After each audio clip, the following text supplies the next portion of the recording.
The monster. Oof. That's a bad guy he beat too. Broke him down. Ooh. Culminating with Moses' performance against a guy who's never ever been stopped. Tough guy. Caught him with a good shot as well. Caught him on the whiskers. And he was very, when you look, he's just turned 21 and you look at his composure, his professionalism, and how he went about his job. It just broke him down. And the shots he stopped him with at the end, they were just phenomenal. Did you expect the fight to go like that? I did, but yeah, it was good. Good test up until that point. Mike Tyson didn't hold back while reacting to Moses Atama's brutal knockout of Jermaine Franklin, describing the young fighter as scary. He's better than Manny Pacquiao. Manny Pacquiao was blue like that. Just as good. He looks like a f***ing pop star. Oh, wait till he get on these motherfuckers. The most efficient hunting machine in all of boxing. He's vicious. From the opening bell, Moses Atama came out aggressively, using his speed and sharp combinations to pressure Jermaine Franklin, who struggled to match the pace. Atama controlled the early rounds, consistently forcing Franklin into the corners and landing clean, effective shots.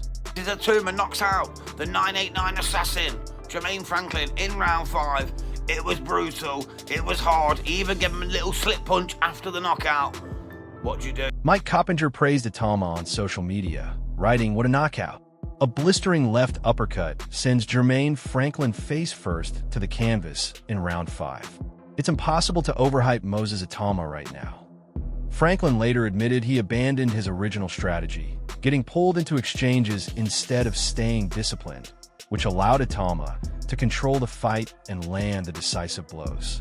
I feel like I got a little bit away from the coach's game plan. I got caught with a punch.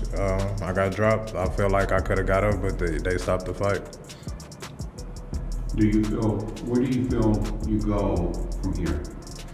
I mean, the sky's the limit. Like, I've never been a quitter, so it's just back to the drawing board. Got to change some shit up. Fabio Wardley gave a blunt reaction to the knockout, emphasizing just how dangerous the performance was. He also supported the referee's decision to stop the fight, noting that Franklin was clearly hurt and needed protection. Moses Atama with a destructive knockout. What did you make of it? Yeah, look, fantastic performance. Fantastic performance. Won every round, beat them apart, up, down, mixed it up. Body, head, just showed everything we knew, but with a little bit more on top as well. And then obviously got the clean finish. Single punch knockout finish. No one else has been able to do that to Jermaine Franklin. Did you expect the fight to go like that? Yeah, to be honest, I predicted round 6. Yeah. I said 6-7 is what I said, because I knew Franklin was a tough man. You're gonna have to wear him a bit and break him down and wear him through and do a bit more with him. So yeah, it went pretty much how I had it. And what do you make of Moses' general performance? You know, he got tagged a couple times. What do you make of it? Yeah, look, that's fine. That's perfectly fine. You're not going to swim without getting wet, and that comes with stepping up their levels, and that's what tonight was about. It was about stepping up to a higher level, showing if he can compete, and he more than did. Wardley stressed that in situations like that, a fighter's safety must come before pride, adding that it's ultimately the referee's responsibility to protect fighters, even from themselves.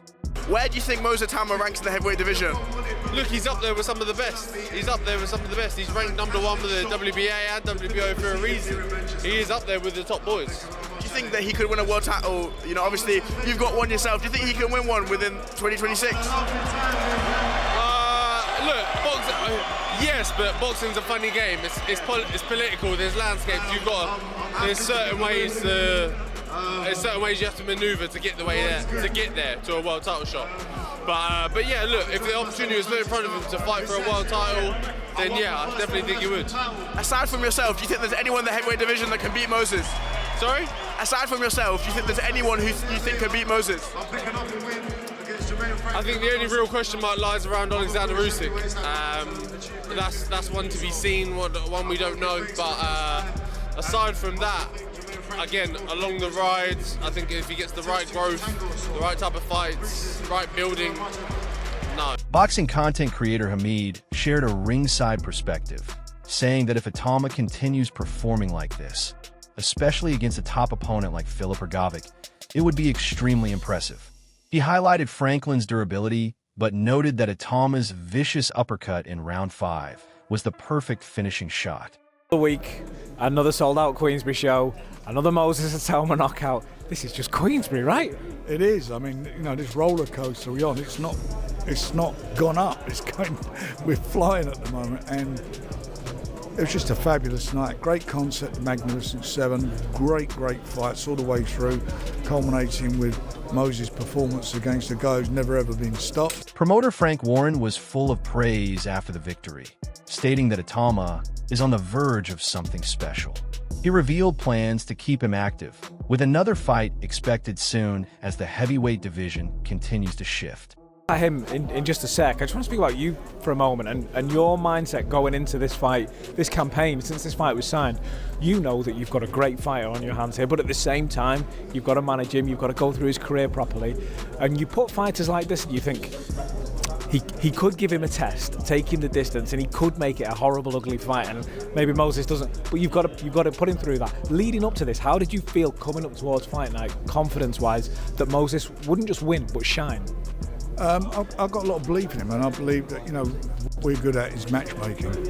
You know, we're good bringing, you know, youngsters through, young fighters in their career, and it was good matchmaking, and I felt that, you know, the speed that he's got, you know, the punch power he's got, and he's got a good boxing brain.